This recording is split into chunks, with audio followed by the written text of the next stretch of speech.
Assalamualaikum warahmatullahi wabarakatuh. Bismillahirrahmanirrahim. Alhamdulillahirabbil alamin. Wa nashhadu an la ilaha illallah wahdahu la syarikalah wa anna Muhammadan abduhu wa rasuluhu la nabiyya ba'dah. Wa nusalli wa nusallim ala nabiyyina Muhammadin wa ala alihi wa sahbihi ajma'in wa ba'd. Jamaah Allah muliakan, marilah kita membuka majelis ini dengan meminta pertolongan kepada Allah Subhanahu wa taala agar kita mendapatkan ilmu yang bermanfaat, agar kita mendapatkan hidayah, agar kita bukan hanya bisa belajar, bisa mengkaji, tapi juga diberi kekuatan untuk meresapi, memahami, lalu mengejawantahkan dalam kehidupan kita sehari-hari. Kita bisa amalkan, kita bisa terapkan, dan kita bisa memanfaatkan ilmunya khususnya di saat kita butuh. Karena banyak kita sulit untuk memanfaatkan ilmu pada saat butuh, padahal udah tahu ilmunya, padahal udah tahu dalilnya. Banyak di antara kita sudah tahu hadis Nabi SAW, la tagdob, jangan marah, la tagdob walakal jannah, jangan marah tapi bagimu surga, jangan marah dan bagimu surga.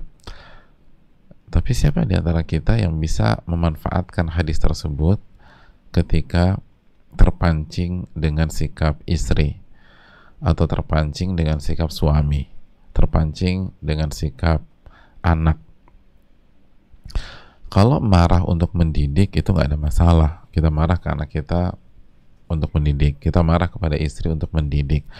Tapi kalau marah emosi, maka kita tidak bisa atau gagal memanfaatkan hadis tersebut. Baru kita sudah hafal. Dan disinilah sekali lagi pentingnya pertolongan Allah Subhanahu wa taala kepada kita. Kalau kita nggak ditolong, nggak bisa, kita nggak akan bisa ibadah tanpa pertolongan Allah Subhanahu wa taala. Iyyaka na'budu wa iyyaka nasta'in. Maka awali perjumpaan kita dengan meminta pertolongan kepada Allah. Sebagaimana kita harus banyak-banyak bersyukur kepada Allah Subhanahu wa taala karena kesempatan untuk belajar, apalagi belajar dengan kitab terbaik di dunia, atau di antara kitab terbaik di dunia. Dan kitab terbaik di dunia setelah Al-Quran dari sisi penyebaran dan pengkajian. Ini adalah kesempatan yang luar biasa. Ini kesempatan emas yang kalau kita tidak syukuri, jangan sampai Allah cabut. Belajar dengan yang terbaik itu selalu memberikan berbagai macam pengalaman, insight, lalu sensasi, lalu ilmu yang belum pernah kita bayangkan sebelumnya. Dan menariknya zaman sekarang kita belajar gratis, gak bayar, gratis. Jadi kalau kita gak bersyukur, terus gimana caranya mempertanggungjawabkan nikmat tersebut?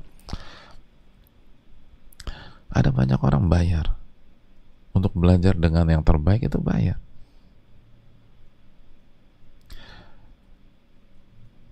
Ada salah satu teman pekan ini berangkat keluar untuk belajar di salah satu kampus yang punya nama di bidangnya.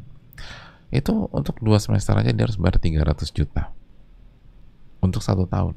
300 juta atau enggak, sebenarnya 2 semester kan nggak sampai 1 tahun ya efektif belajarnya.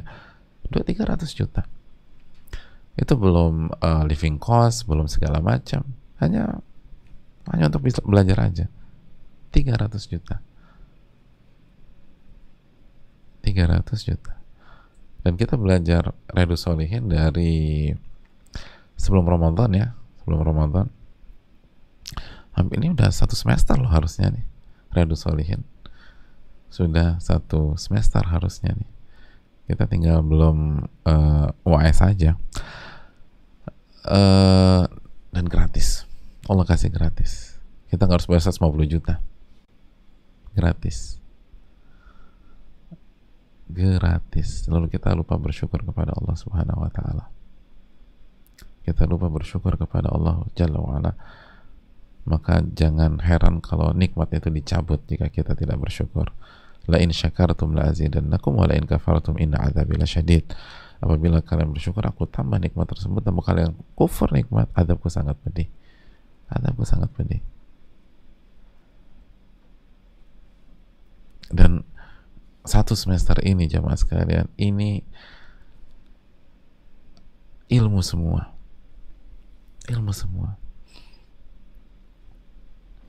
dan sangat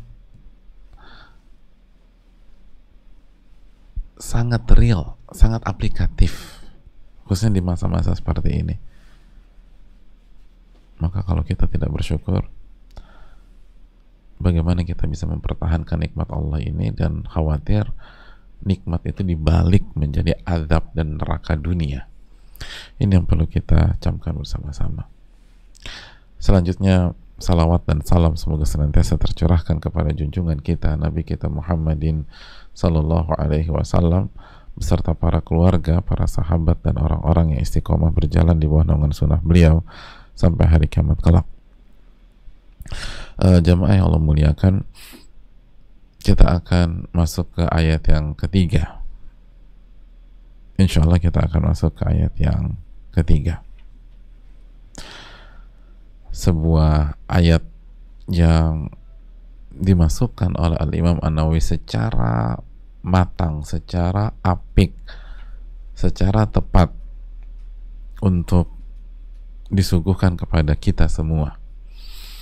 Dan ini menunjukkan taufik Allah Subhanahu wa taala kepada Al-Imam An-Nawawi rahimahullah. Lihat ayat pertama, ayat kedua itu dalamnya minta ampun. Dan benar-benar kita banget pada hari-hari ini. Hadza ma wa'adana Allahu wa rasuluhu wa sadaqallahu wa rasuluhu. Bukankah itu hari-hari kita saat ini ketika lagi susah, lagi masalah, lagi kena ujian dan seterusnya? Atau ayat kemarin, fazadahum imana, justru ketika ditakut-takuti iman mereka bertambah, dan mereka mengatakan hasbunallahu wa ni'mal wakil, cukuplah Allah bagi kami, dan Allah sebaik-baik al-wakil, sebaik-baik pelindung. Dan kita akan masuk ke ayat yang ketiga. Ayat yang ketiga, hadirin Allah muliakan, adalah surat Al-Furqan ayat 58. Ketika Allah Subhanahu wa taala berfirman, wa tawakkal 'alal hayyil ladzi la yamut wasabbih bihamdihi wa kafa bihi bidzunubi ibadihi khabira. Ya, ini yang disampaikan oleh Al-Imam An-Nawawi rahimahullahu taala. Beliau, semoga Allah merahmati beliau, keluarga beliau, orang-orang yang beliau cintai, dan seluruh kaum muslimin. Beliau menyatakan, wa qala Allah taala wa tawakkal 'alal hayyil ladzi la yamut. Dan bertawakallah kepada Allah yang maha hidup, yang maha hidup, alladzi la yamut, dan tidak pernah mati dan tidak akan mati.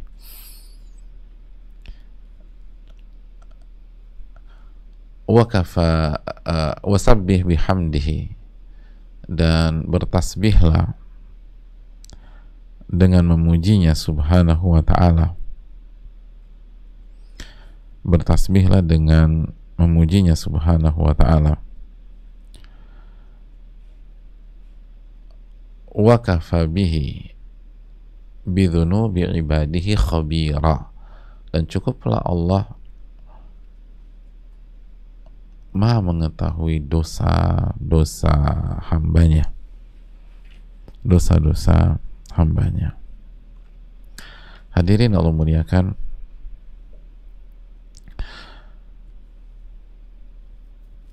ayat yang begitu luar biasa, ayat yang begitu luar biasa. Bertawakallah, bergantunglah kepada Allah Subhanahu wa taala, bertumpulah kepada Allah Subhanahu wa taala yang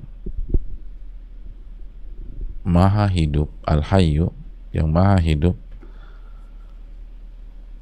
dan tidak mati, dan bertasbihlah dengan memujinya, dan cukuplah Allah mengetahui dosa-dosa hambanya. Itu ayat yang akan menjadi menu kita pada pagi hari ini yang begitu indah. Hadirin Allah muliakan,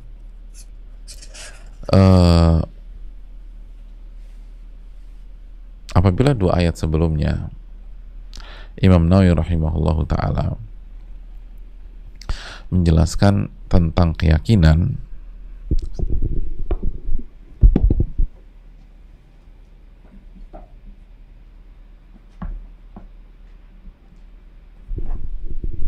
ya, apabila Al-Imam Nawawi rahimahullah ta'ala pada dua ayat sebelumnya menjelaskan tentang keyakinan dan tawakal, tentu saja ayat ini kembali beliau sampaikan tentang tawakal dan menginfokan kepada kita siapa sih yang berhak kita bertawakal kepadanya, dan kenapa hanya Allah lah tempat kita bertawakal. Jadi kenapa tuh? Kenapa hanya Allah tempat kita bertawakal? Hadirin Allah muliakan,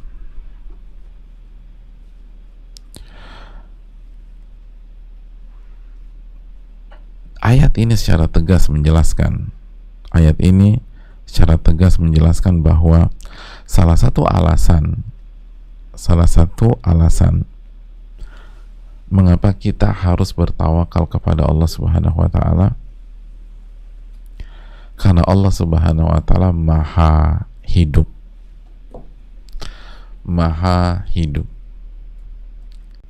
Wa tawakkal 'alal hayyil ladzi la yamut, dan bertawakallah kepada yang maha hidup yang tidak pernah dan akan mati.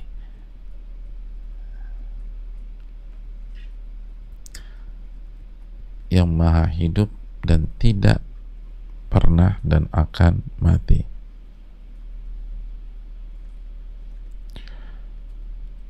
Hadirin Allah muliakan,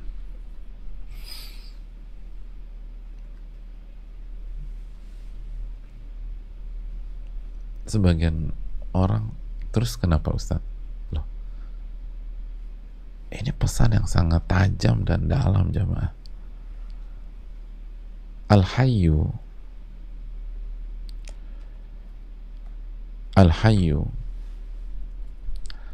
adalah salah satu nama-nama Allah. Al-Hayyu, yang artinya yang maha hidup. Yang maha hidup.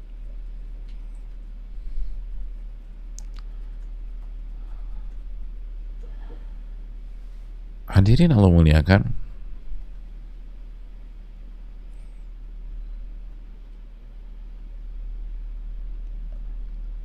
dan hidup adalah lawan dari kematian. Kehidupan adalah lawan dari kematian, sebagaimana dijelaskan oleh para ulama seperti Ibnu Manzur dalam Lisanul Arab. Dan di ayat ini ditegaskan yang maha hidup yang tidak mati. Jadi semua diblok gitu. Yang maha hidup aja sudah cukup untuk menjelaskan Allah nggak mati. Tapi ini ditekankan Al-Hayyul ladzi la yamut. Para ulama kita menjelaskan bahwa ada perbedaan yang sangat signifikan dengan atau antara kehidupan Allah dengan kehidupan manusia. Ketika Allah Subhanahu wa taala menjelaskan Ia adalah Al-Hayyu, Al-Imam Ibnul Qayyim menjelaskan bahwa kehidupan Allah akmalul hayati wa atammuha. Akmalul haya wa atammuha. Kehidupan yang paling sempurna dan yang paling komplit.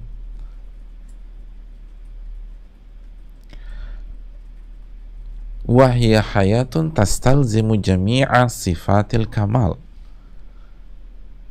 Kehidupan Allah Subhanahu wa taala itu mencakup seluruh sifat-sifat yang sempurna. Sifat-sifat sempurna.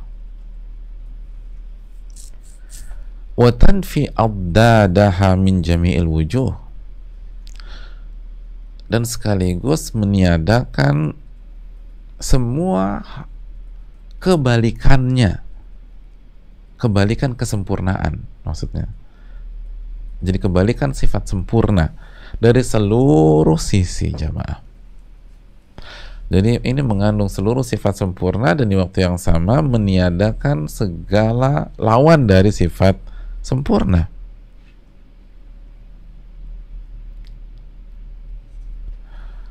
Hadirin Allah muliakan.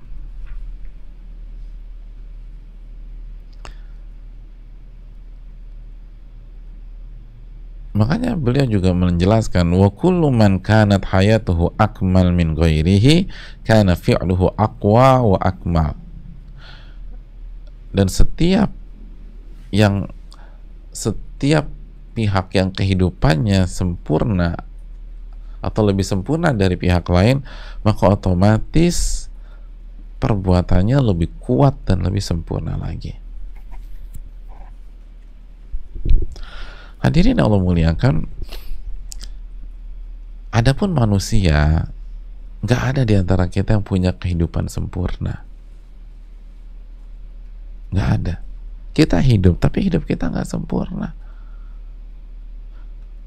Dan ketidaksempurnaan kita dari banyak sisi. Dari banyak sisi. Betul, kita hidup. Tapi siapa di antara kita yang bisa hidup dan on 7x24 jam? Nggak usah 7x24 jam deh. Mayoritas kita nih, siapa yang bisa hidupnya on gitu ya, dalam tanda kutip on bahasa kita, selama 1x24 jam. Selama 1x24 jam nggak nguap, nggak ngantuk-ngantuk gitu loh. Diajak ngobrol, diajak bicara serius antara di jam 7 pagi. Jadi dia ada meeting jam 7 pagi, lalu ada meeting lagi jam 12 siang, lalu ada meeting lagi ba'da maghrib, lalu ada meeting lagi jam 10 malam, lalu ada meeting lagi jam 1 malam, lalu meeting terakhir jam 3 pagi, jam 3 malam, dan semuanya standarnya sama. Siapa di antara kita begitu? Jam 7 pagi, nanti jam 12, nanti ba'da maghrib, atau misalnya jam 12 ba'da zuhur, jam ba'da asar, terus ba'da maghrib ada meeting, lalu jam 12 ada meeting, atau jam 10 ada meeting, jam 1 ada meeting, jam 3 ada meeting, dan gayanya, semangatnya, lalu pandangannya, meeting jam 1 malam sama jam 7 pagi, meeting pertama tuh nggak ada bedanya. Siapa di antara kita demikian? Nggak ada. Udah meeting pertama boleh semangat tuh, pokoknya gini ya patternnya ya, pokoknya saya jelaskan dulu. Meeting jam 1 malam, udah pakai gue terima beres deh. Gue terima beres, udah lo atur semua deh. Terus mau ngapain anda? Saya mau tidur, udah ngantuk. Dan jam 1 malam meeting, dan hari itu full. Kalau jam 1 malam meeting, sebelumnya istirahat sih mungkin masih on, ini full, ada meeting sana, meeting sini, dan seterusnya. Siapa di antara kita demikian?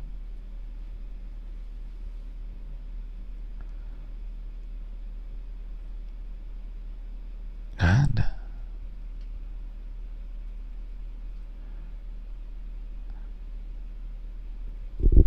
Pesepak bola mana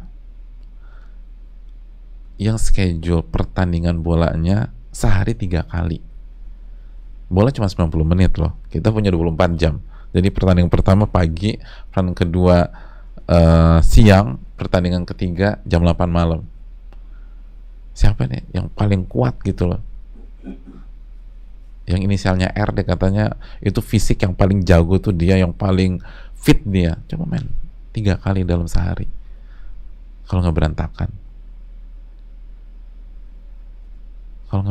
Padahal dijaga, maka dietnya tuh luar biasa, makanannya tuh bergizi banget, latihannya nggak karu-karuan. Sebagian orang bilang robot, itu robot tuh, bukan manusia. Ya coba aja,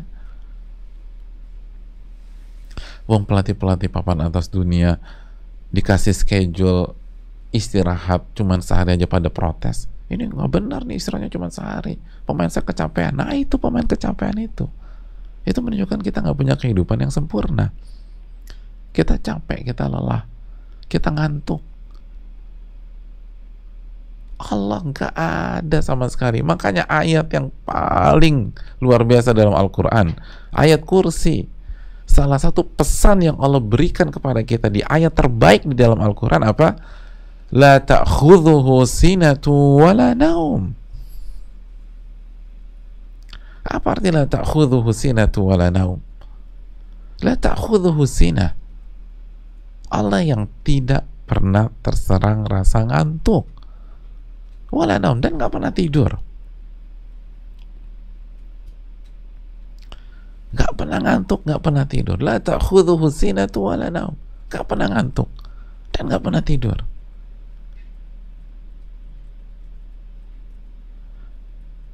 Nggak pernah ngantuk, nggak pernah tidur. Maka ini semakin membuat kita tersadar kenapa Allah Subhanahu wa taala dalam surat Al-Furqan ini itu menyampaikan wa tawakkal 'alal hayy alladzi la yamut, dan bertawakallah, bergantunglah, bertumpulah kepada yang maha hidup, yang maha hidup, yang nggak pernah mati, kehidupan yang sempurna. Jangan bertawakal kepada manusia, jangan bertumpu pada manusia, jangan menggantungkan hati Anda kepada manusia. Anda lagi butuh manusia, dia lagi tidur. Kita lagi butuh pandangan yang sangat, kita lagi punya masalah, kita butuh pandangan. Pas kita minta masukan, dia sendiri lagi pening. Aduh, maaf, gue gak bisa bantu ya, gue sendiri lagi banyak masalah nih. Di telepon tuh, kita punya hal besar jam 1 malam, telepon gak diangkat. Paginya baru dia WA kita, mohon maaf tadi malam aku udah tidur. Itu manusia.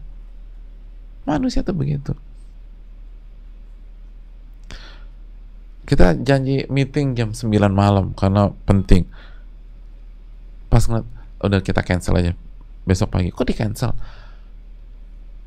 Bos sudah ngantuk, udah gak bisa deh. Kok di cancel nih? Bapak udah sayup-sayup. Kemudian kita cancel, biarkan beliau istirahat, besok pagi kita meeting lagi. Itu manusia. Mau secerdas apapun, kehidupannya nggak sempurna. Tapi coba kita bergantung kepada Allah. Kita punya masalah besar jam 1 malam. Bukankah Anda bisa wudhu, lalu Anda sujud kepada Rabbul Alamin, lalu Anda minta kepada Allah Subhanahu wa taala, la ta'khudhuhu sinatu wala naum. Baru setelah itu musyawarahkan dengan manusia, tapi bukan manusia menjadi nomor 1 dan prioritas. Prioritas kan yang maha hidup, yang tidak pernah ngantuk, nggak pernah tidur. Kita mau bergantung, pada saat kita bergantung lalu kita mau minta jam berapa aja, responnya selalu sama. Ud'uni astajib lakum, minta kepadaku aku kabulkan. Responnya sama. Nggak ada orang ulama mengatakan ini ayat hanya untuk siang hari ya, kalau malam Allah udah ngantuk. Nggak ada kan. La ta'khudhu sinatu wala naum. Beda kalau sama manusia. Kalau mau hubungi bapak antara jam 8 sampai jam 10 siang. Kenapa? Selebihnya sibuk. Oh ya, oke. Kadang-kadang kita udah jam 8 sampai 10 siang nggak diangkat juga. Datang di blok juga. Saya mau datang. Udah janji, udah. Tapi lagi ada rapat nih. Saya tunggu, nggak bisa sampai malam. Terus besok datang lagi. Itu manusia. Tapi tetap aja getol, besoknya datang. Nggak ditolak lagi, besoknya datang. Manusia bisa gitu. Tapi zuhur nggak sholat. Asar nggak sholat.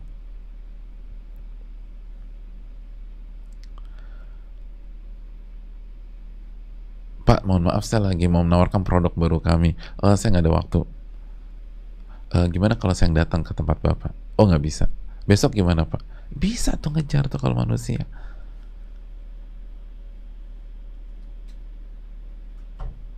Bisa. Manusia dikejar tuh, Allah nggak bisa. Padahal Allah nggak tidur, nggak ngantuk. Allah punya kehidupan yang sempurna dan sifat-sifat yang sempurna. Hadirin yang Allah muliakan. Dan kehidupannya bukan hanya full dari segi waktu, tapi kata Al-Imam Ibnu Qayyim rahimahullah dan para ulama, hayatun tastalzimu jami'a sifatil kamal, kehidupan yang mengandung seluruh sifat-sifat baik yang sempurna, seluruh sifat-sifat baik yang sempurna.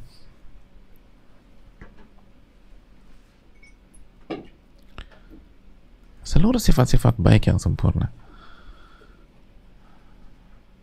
Makanya kan Al-Imam Ibnu Katsir ketika menjelaskan ayat ini belum mengatakan fa innahu kafik fanasiruka wa muayyiduka wa mudhfiruka.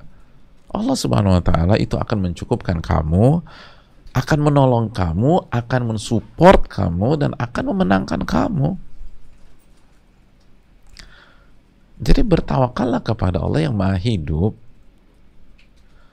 yang tidak mati, karena kehidupan Allah ini sempurna dan mencakup seluruh sifat-sifat sempurna. Maka Allah akan mencukupkan kamu, akan menolong kamu, akan mensupport kamu, dan akan memenangkan kamu.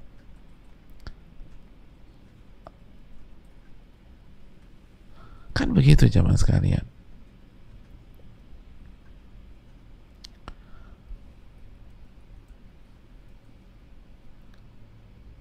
Dan gampang, simple. Beda dengan manusia, ribet, subhanallah. Dan apakah udah kejar capek-capek nggak dapat, udah ngejar capek-capek, mohon maaf saya nggak bisa bantu. Dan ngejar manusia tuh subhanallah, itu telepon nggak diangkat, terus udah dihubungi nggak ketemu.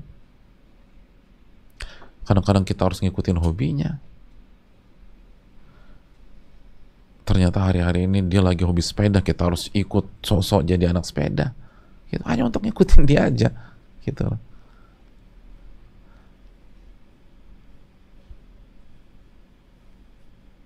Ternyata dia hobi road bike, aduh repot lagi, udah tuh roda kecil-kecil lagi, kita nggak terbiasa pakai sepeda mini langsing-langsing begitu, nggak tahu tuh, subhanallah.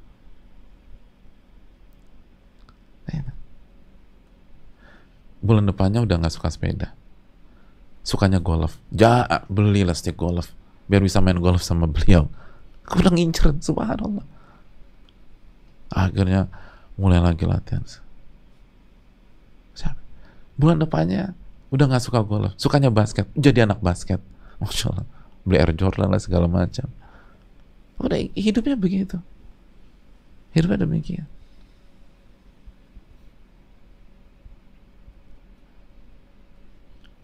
Bulan depannya lagi udah gak suka olahraga, lagi suka bahasa Spanyol, kursus lah bahasa Spanyol. Jadi ya Allah subhanallah, itu ngincar manusia tuh gitu.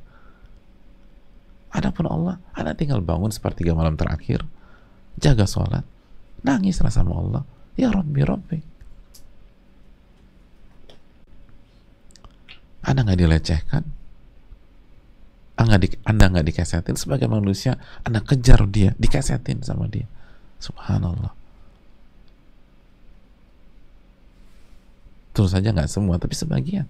Tapi kalau Allah, semakin kita mengemis kepada Allah, semakin mulia kita. Itu kan kaidah para ulama. Semakin kita merendah, semakin kita ketergantungan dengan Allah, kita semakin diangkat oleh Allah Subhanahu wa taala. Lihat Nabi Ibrahim alaihissalam. Semakin Nabi Ibrahim bergantung kepada Allah, semakin mulia di hadapan manusia. Lihat Nabi SAW, semakin Nabi SAW merendah dan bergantung kepada Allah, semakin mulia. Semakin mulia. Semakin punya izzah. Dan sebaliknya, semakin kita bergantung sama manusia, aduh, semakin berantakan hidup kita. Semakin hina. Semakin rapuh. Semakin rapuh. Dan belum tentu tujuan kita tercapai juga. Adapun sama Allah pasti tercapai, karena Allah yang memiliki segala sesuatu.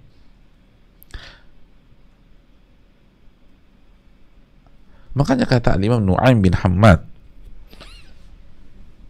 dibawakan Imam Bukhari, kata Al-Imam Nu'aim bin Hammad, al-hayyu wal fa'al. Yang maha hidup adalah yang memiliki kemampuan komplit dan sempurna dan mampu melakukan apa saja yang ia inginkan. Fa'al, mampu melakukan segala sesuatu. Lalu menjelaskan sebuah filosofi, wa kullu hayyin fa'al, dan setiap yang hidup itu beraktivitas. Fala farqa bainal hayy wal mayit illa bil fi'il wasyu'ur. Karena tidak ada perbedaan yang tidak ada perbedaan yang signifikan antara yang hidup dan mati kecuali dari sisi gerakan, aktivitas dan perasaan. Jadi tidak ada perbedaan yang signifikan antara yang hidup dan yang mati kecuali beda dari sisi aktivitas, perbuatan, dan perasaan. Maksudnya apa sih? Orang hidup punya perasaan, orang mati nggak punya perasaan. Orang hidup punya gerakan dan aktivitas, orang mati nggak punya gerakan dan aktivitas. Sudah mati, selesai. Nggak bisa gerak-gerak, nggak bisa bicara, nggak bisa jalan-jalan. Adapun yang hidup bisa bicara, bisa jalan, bisa bekerja, bisa melangkah, bisa kasih isyarat. Artinya apa? Kalau Allah yang maha hidup, maka Allah lah yang memiliki semua gerakan, perbuatan, dan aktivitas yang sempurna. Dan itu yang kita butuhkan dari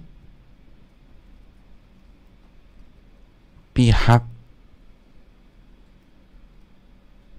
di mana kita bergantung padanya untuk menyelesaikan urusan-urusan kita.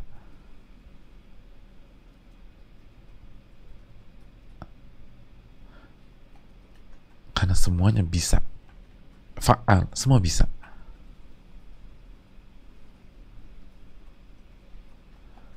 Tanya sama ibu-ibu sekalian, paling suka belanja bulanan di mana? Maka mereka akan sebutkan sebuah tempat. Tanya lagi, kenapa? Alasannya, kan di tempat itu semua ada, nggak ribet, semuanya ada. Kenapa suka belanja bulanan sini? Semuanya ada, enak, kualitasnya juga bagus.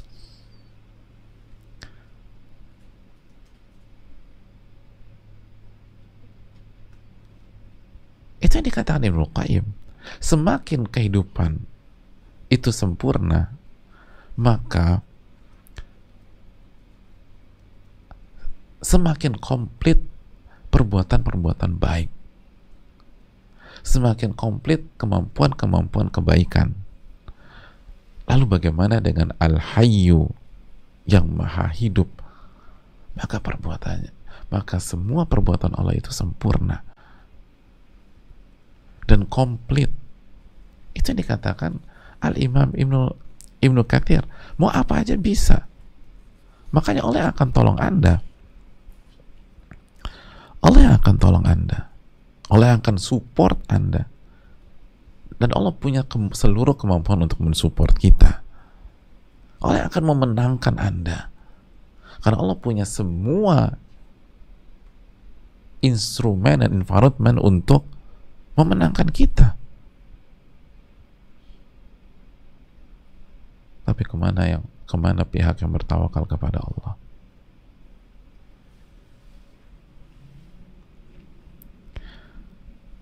Hadirin yang Allah muliakan. Dan sebaliknya, semakin kehidupan itu tidak sempurna dan lemah, semakin lemah juga kemampuan dia menolong kita, karena aktivitasnya rapuh, gerakannya lemah. Semakin lemah kehidupan, gerakan semakin lemah, aktivitas semakin lemah, dan perbuatan semakin lemah. Makanya kita lihat Orang tua kita yang sudah 70 tahun, 80 tahun, jalan sudah lemah, kaki sudah lemah, maka otomatis kualitas kehidupan mereka lemah, iya kan? Jadi itu tadi, semakin energik, semakin mobilitasnya kuat, kualitas kehidupan itu semakin bagus. Nah, semakin nggak bisa ngapa-ngapain, semakin kaki nggak bisa digerakin, tangan nggak bisa digerakin, terus nggak produktif, nggak ada karya, maka kehidupan semakin lemah. Dan itulah tabiat manusia. Manusia itu lemah. Kehidupan manusia itu sangat tidak sempurna. Dan itu ada, mulai dari kita ngantuk, kita tidur, terus apa yang kita kerjakan nggak sempurna, dan yang tenaga kita pun ada batasnya, ada capeknya, ada letihnya. Kita terlambat makan aja, kita keserang asam lambung, mah kita kumat, mulai pening, mulai agak gemetar. Padahal nggak dalam tanda kutip cuman nggak makan atau nggak minum beberapa waktu, udah berantakan, nggak bisa mikir. Itu belum ditambah faktor emosi kita.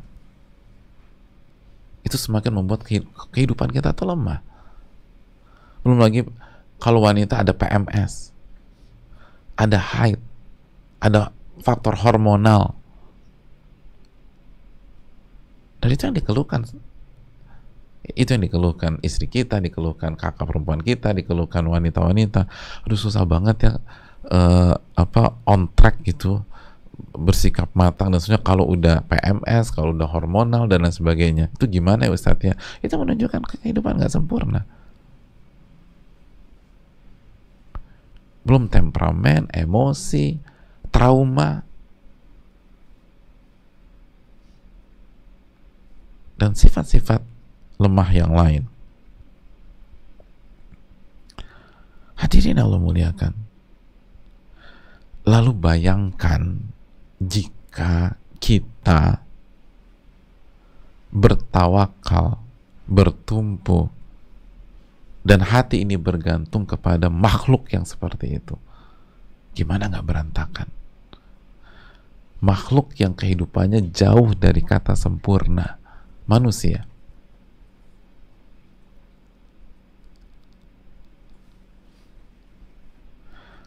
Maka wajar kalau kehidupan kita rapuh. Wajar kalau diri ini ringkih. Sekali lagi, bukan karena masalah dan problematikanya, tapi kita salah bertumpu dan salah bergantung. Itu yang jadi masalah. Kita nggak bergantung ke yang maha hidup, yang punya kehidupan sempurna.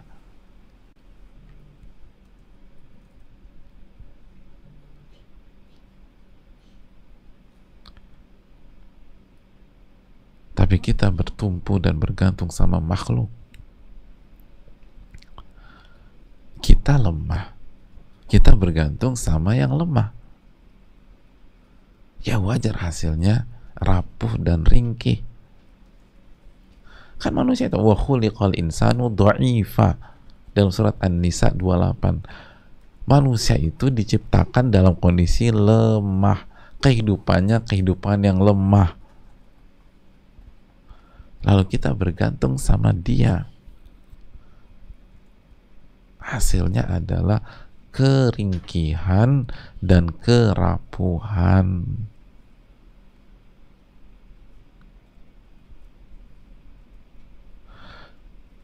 Terlepas seberapa cerdasnya kita, seberapa hebatnya kita, seberapa kuatnya kita, begitu hati ini bergantung dan bertawakal kepada manusia atau makhluk, maka yang lahir adalah kerapuhan dan keringkihan.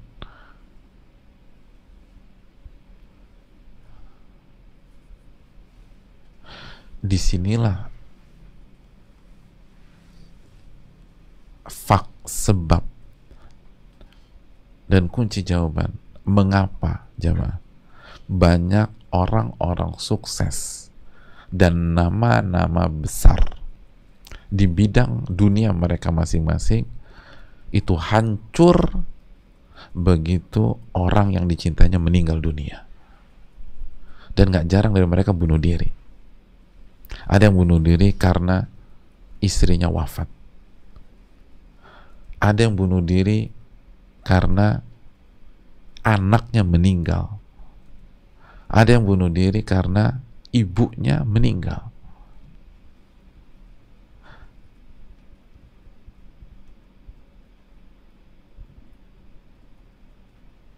Padahal nama-nama besar. Kalau kita mau sebutkan nama, kita bisa sebutkan nama di majelis, tapi nama tidak penting jamaah sekalian. Yang penting adalah ini kejadian. Dan ini bukan orang-orang yang gagal, yang lemah dalam kehidupan. Enggak, ini orang-orang berhasil. Ini master-master di bidangnya. Begitu putrinya meninggal, hancur semuanya. Kenapa? Hatinya ke putrinya. Begitu istrinya meninggal, selesai, tamat, udah blank, bingung. Kenapa? Karena hati ini berpaut kepada istri. Atau sebaliknya, begitu suaminya wafat atau meninggal, hancur, habis. Langsung kesehatannya drop, menurun, meninggal dunia.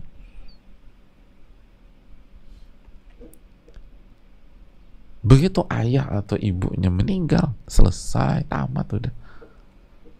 Padahal karir tuh lagi di atas, selesai, hancur sehancur-hancurnya.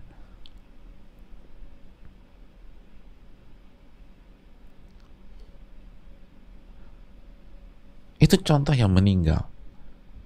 Ini baru contoh yang meninggal, belum pengkhianatan. Karirnya, Masya Allah, tiba-tiba suaminya selingkuh, hancur semuanya, selesai.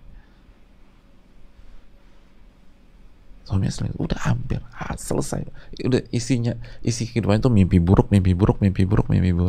Kenapa? Hatinya ke suami.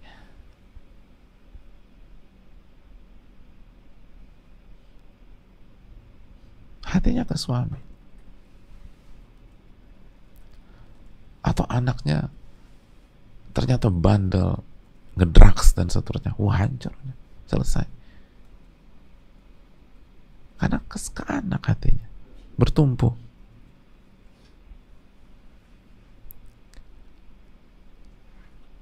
Ini kan yang terjadi.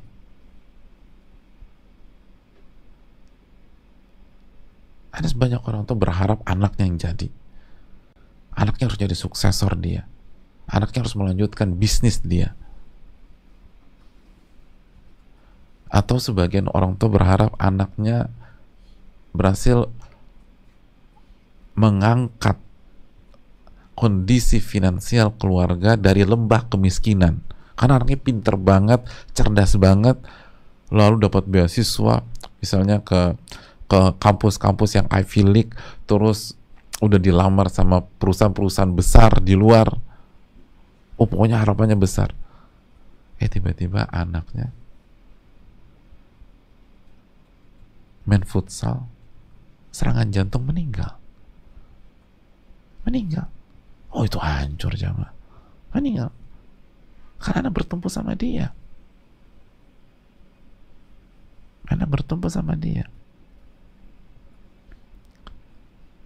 Itu hancur sehancur-hancurnya.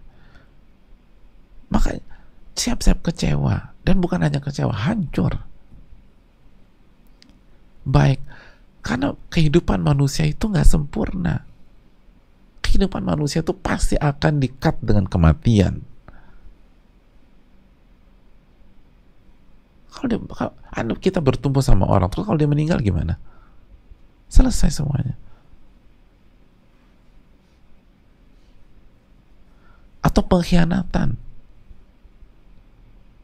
Kita udah jaga hubungan baik-baik sama orang, ditinggalin sama dia, ditinggalin. Akhirnya sakit hati lagi. Itu tuh, pokoknya hidup kita tuh kalau nggak sakit hati, kecewa, marah-marah, nyalain orang,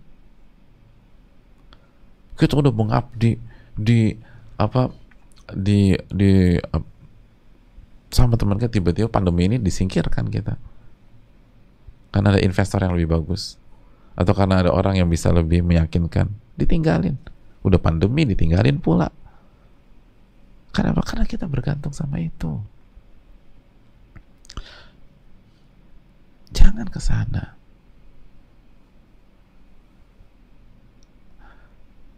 Coba kenapa Nabi SAW tidak baper ketika orang-orang munafik berusaha mengkhianati beliau. Orang-orang munafik berusaha mengkhianati beliau di perang Uhud, memfitnah istri beliau Aisyah di hadithatul ifki. Tapi ketika Abdullah bin Ubay bin Salul meninggal, lalu anaknya Abdullah radhiyallahu taala anhu menyampaikan kabar itu, lalu meminta baju beliau untuk jadi kain kafan, beliau kasih. Lalu berharap beliau mensolati, beliau mau mensolati. Subhanallah, ini musuh besar dalam selimut. Karena hati beliau nggak ke manusia. Hati beliau terpaut kepada Rabbul Alamin. Dan kalau beliau mencintai manusia seperti beliau mencintai Khadijah radhiyallahu ta'ala anha, beliau mencintai Aisyah radhiyallahu ta'ala anha, ibunda kita, ibu-ibu kita. Tapi cinta beliau tidak sampai mensejajarkan dengan cinta Allah Subhanahu wa taala, tidak sampai sama dengan cinta kepada Allah. Dan hati tidak bergantung sebagaimana hati bergantung kepada Allah.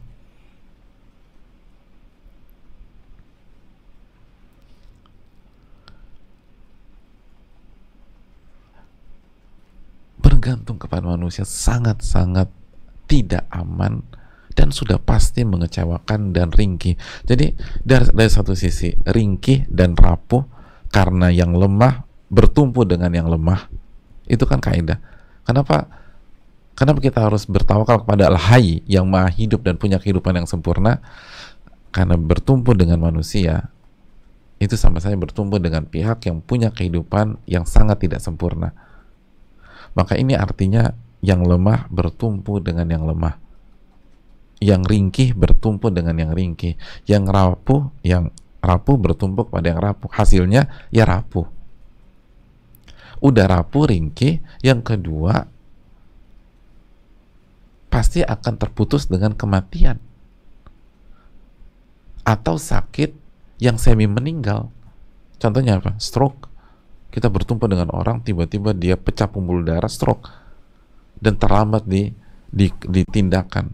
Udah nggak bisa ngapa-ngapain. Padahal selama ini yang backup kita dia.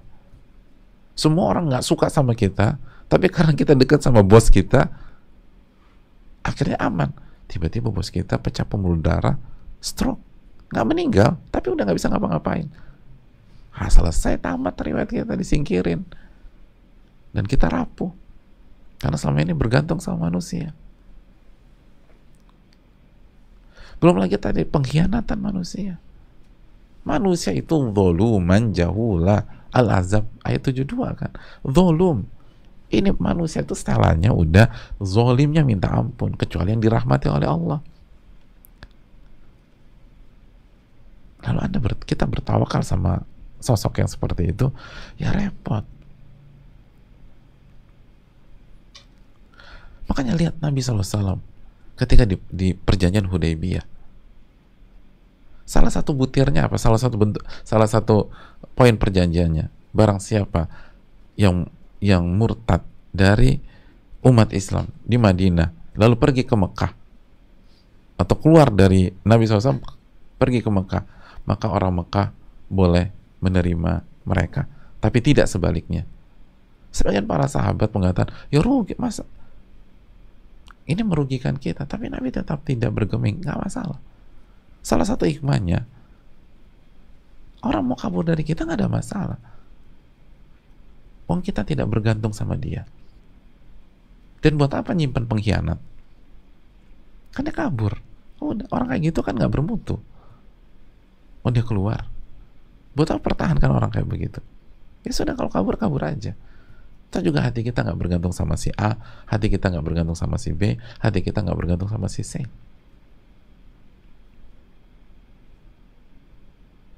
Hidup tuh enak.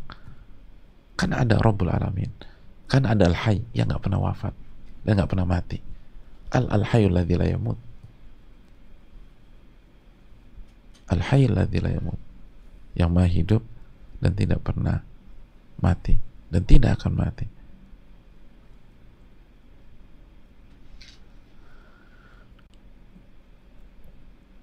Sehingga kuat.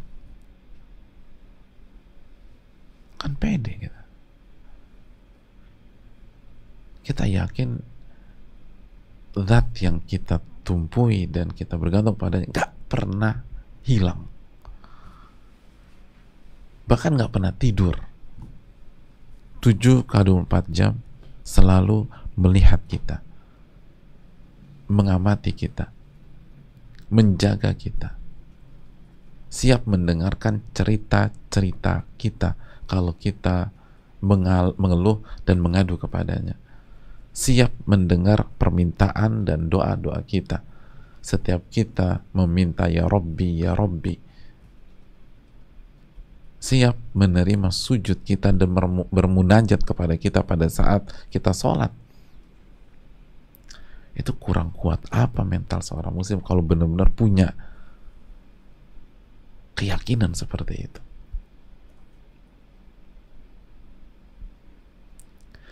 Itulah, dan hasilnya itu bukan isapan jempol. Ayat yang sebelumnya kan, kemarin yang kita pelajari, begitu ada nada sumbang menggembosi bahwa manusia ingin menyerang kalian, hasbunallah wa ni'mal wakil. Cukup kalau Allah sebagai penolong, dan Allah sebaik-baik al-wakil atau pemberi perlindungan. Gak ada masalah. Lalu saya nyerang ada masalah. Karena kita punya pelindung yang maha kuat, yang maha hidup.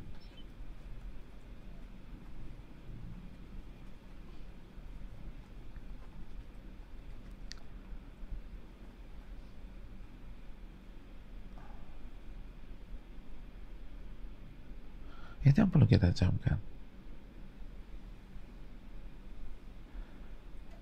Ada di sebuah daerah, jamaah sekalian,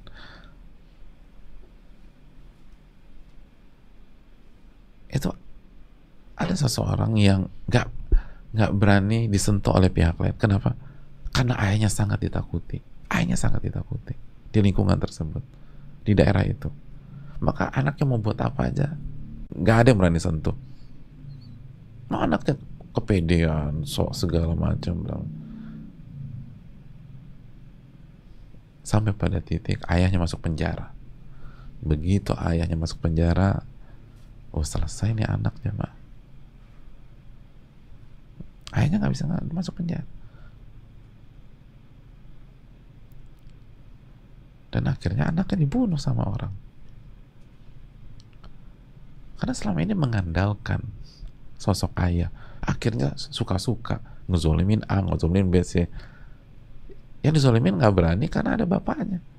Bapaknya hilang, selesai nih anak. Tapi kalau kita bertawakal sama Allah, nggak akan kita ngezolimin manusia, nggak akan. Karena untuk bisa mendapatkan perlindungan secara sempurna oleh Allah, kita harus taat. Kita harus jalankan perintah, jauhi larangan, bertakwa. Dan salah satu bentuk takwa berakhlak baik sama orang. Dan kalaupun ada orang tetap zolim atau hasad sama kita, Allah yang akan lindungi kita. Dan gak ada ceritanya Allah tidur, Allah ngantuk, Allah menghilang, gak ada.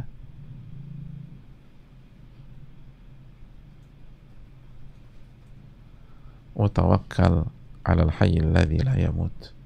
Wasabbih bihamdihi. Bertasbihlah dengan memuji Allah, dan Allah, cukuplah Allah yang tahu dosa-dosa hambanya.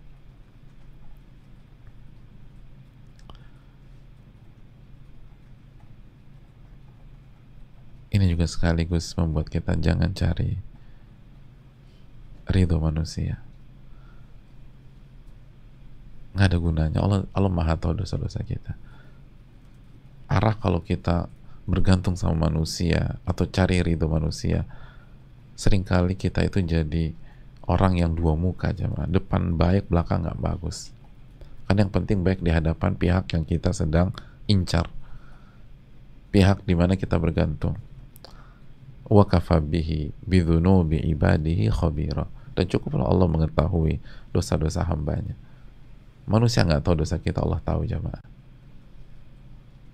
Dan kalau Allah tahu, apa kita mau lari kemana? Nggak ada tempat melarikan diri kecuali bertobat kepada Allah, beristighfar kepada Rabbul Alamin.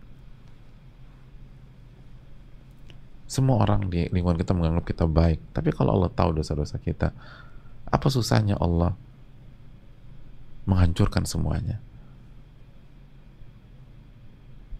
membuat sebuah kondisi kebalik semuanya karena dosa-dosa kita hapuskan dengan taubat. Maka berbeda dengan orang yang bergantung kepada Allah, walaupun seluruh manusia tidak tahu dosanya, ia tetap jaga diri dan bertobat kepada Allah, karena bagi dia yang penting Allah itu ridho. Dan semua manusia tidak tahu dosa dia, tapi Allah tahu, itu masalah besar. Sebagaimana semua manusia nggak suka sama dia, tapi kalau Allah ridho sama dia, itu bukan masalah, sebagaimana Nabi SAW dan para nabi dan rasul. Tapi seluruh manusia seneng sama dia, yang tahu dosanya cuma Allah, yang lain nggak ada yang tahu. Itu masalah besar bagi orang-orang yang bertawakal. Itu masalah besar bagi orang-orang yang bergantung sama Allah. Itu masalah yang sangat besar. Maka dia bertobat kepada Allah Subhanahu wa Ta'ala. Ini yang bisa disampaikan, semoga bermanfaat. Kita tutup atau kita buka 1-2, ada pertanyaan nggak? 1-2 pertanyaan. Wassalamualaikum warahmatullahi wabarakatuh.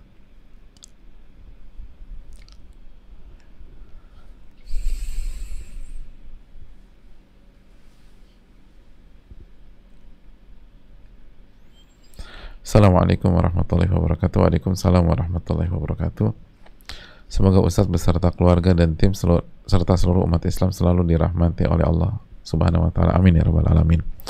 Ustadz, bagaimana caranya menghibur saudara saya yang sakit parah dan saat ini juga terkena COVID sehingga imannya drop dan sering mengeluh tidak kuat dengan penyakitnya? Apa yang sebaiknya dia lakukan agar kembali kuat dan sabar dalam menghadapi penyakitnya saat ini? Ya, terima kasih atas pertanyaannya. Hadirin yang Allah muliakan, Nabi SAW sudah bersabda bahwa wasabru ya'til abda ala qadril musibah. Kesabaran itu akan Allah berikan kepada seorang hamba sesuai dengan beratnya musibah. Jadi ini bukan tentang mampu atau tidak bersabar, tapi ini tentang mau apa tidak bersabar, karena kesabaran Allah berikan sesuai dengan beratnya musibah. Lalu yang kedua, perkuat hubungan dengan Allah dan amalkan ayat ini atau pembicaraan kita atau kajian kita pada saat ini. Bergantunglah kepada yang maha hidup. Bergantunglah kepada yang maha hidup, kepada Rabbul Alamin.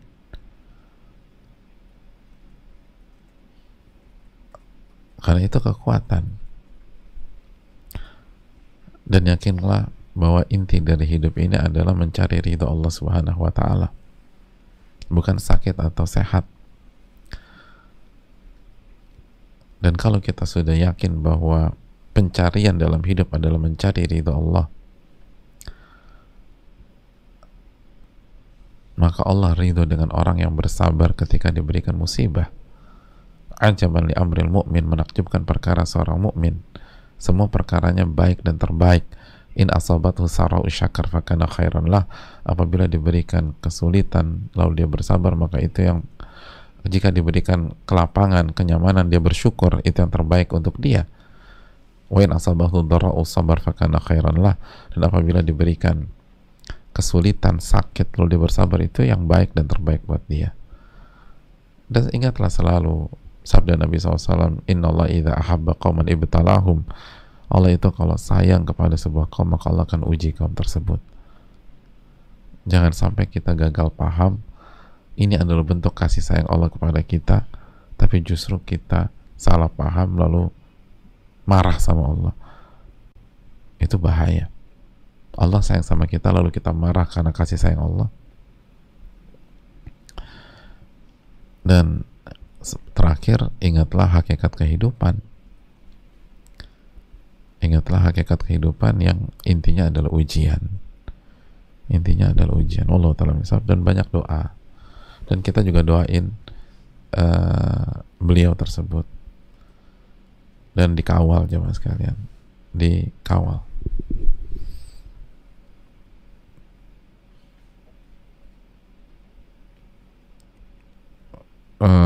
Ustadz, keluarga, juga seluruh kaum muslimin yang semoga Allah rahmati, berkahi dan lindungi, aman ya rabbal alamin. Begitu juga yang bertanya, baik yang bertanya di pertanyaan pertama dan kedua ini. Ustadz, amalan apa yang harus dilakukan agar iman dan keyakinan kepada Allah semakin kuat, agar tidak ada keraguan dan hilang keyakinan, terutama untuk anak yang lemah iman dan keyakinannya? Jazakallahu khairan. Hadirin yang Allah muliakan, intinya kan kita harus terus belajar, menuntut ilmu. Jadi kita harus terus belajar dan menuntut ilmu. Setelah itu kita hadapi masalah kita dengan ketakwaan. Gitu aja udah. Atau bahasa simpelnya, belajar lalu nyebur ke kehidupan berbekal ketakwaan. Karena kalau nggak nyebur nggak akan bisa-bisa. Kita nggak akan bisa berenang kecuali kita nyebur ke kolam renang atau ke laut sekalian. Kalau cuman duduk di majelis ngangguk-ngangguk nggak akan bisa. Dan nanti Allah yang akan ajarin kita. Masih ingat firman Allah Subhanahu wa taala, wattaqullah wa yu'allimukumullah. Dan bertakwalah kepada Allah dan Allah akan ajarkan kalian. Tapi hadapi dengan ketakwaan, nyebur dengan ketakwaan, jalankan perintah dan katakan tidak pada yang haram. Nanti Allah akan angkat derajat kita, tuntun kita dan seterusnya. Al-Baqarah 282. Dan perbanyak berdoa, udah. Jadi, dan itu doa salah satu bentuk bertakwa. Jadi belajar, amalkan, belajar, amalkan, belajar, nyebur, belajar, nyebur. Itu hadirin. Kan semua ilmu begitu. Semua ilmu kan demikian. Matematika, belajar rumus, latihan soal, belajar rumus, latihan soal. Lalu bagaimana penerapannya dalam kehidupan? Kan gitu. Kita dulu belajar pelajaran olahraga. Habis hari ini gimana cara servis di main volley? Besok harus main volley. Kalau nggak akan bisa servis. Gitu. Hari ini belajar smash dalam bulu tangkis. Besok ya harus turun ke lapangan dan nyemes. Kalau nggak akan bisa-bisa. Hari ini belajar gaya kupu-kupu, besok ya nyebur. Kalau nggak gaya batu terus. Jadi itu yang perlu diucapkan dan minta pertolongan kepada Allah. Ini yang bisa disampaikan jemaah sekalian. Semoga kita mendapatkan ilmu yang bermanfaat dan dijauhkan dari ilmu yang tidak bermanfaat. Dan semoga Allah menerima amal ibadah kita. Dan semoga Allah memaafkan segala khilaf kita dan juga segala khilaf kaum muslimin. Dan semoga Allah merahmati kita dan merahmati seluruh kaum muslimin. Kita tutup subhanakallahumma bihamdika asyhadu an la ilaha illa anta astaghfiruka wa atubu ilaik. Assalamualaikum warahmatullahi wabarakatuh.